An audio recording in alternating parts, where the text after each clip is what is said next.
So, hi, Nina and Zoe, Transistor Sound Labs. How are you doing? Good, thank you. Excellent. You've just done your performance for today at the Modular Meets, the Electrons. We have, Do you want to just talk us through exactly how you've got your setup set up? Sure, yeah. We've basically got we've got the MacBook over here just running a couple of drum loops. That's feeding our Adderall breakout box, which is running through MIDI over to MIDI to CV, which is then DIN syncing our stepper acid sequencer. All three of those are chained together so they all keep in sync.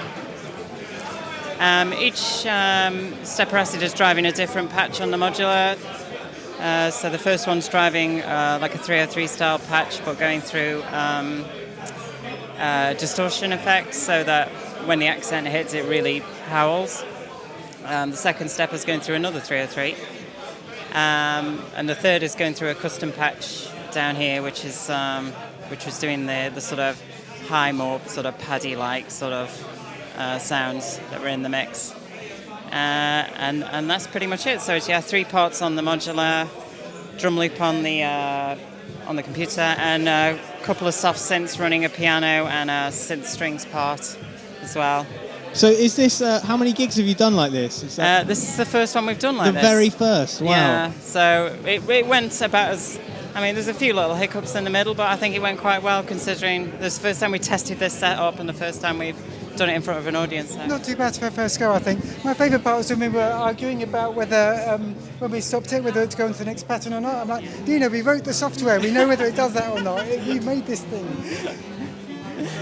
So how are you finding, how do you find it, how do you find your stepper acid in a live situation in terms of moving through patterns and stuff? It's really, really good. I mean, we kind of designed it to be used to shift through patterns as it's playing and to use live, and we love using it, and that's why we made it how we did.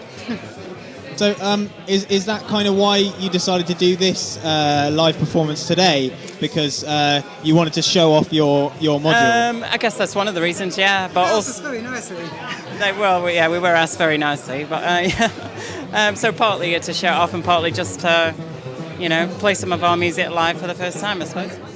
We're trying to bridge the gap where the sort of performance and getting the sound you want quickly sort of meet. And so the next modules we're working on are all geared towards more performance tools, basically.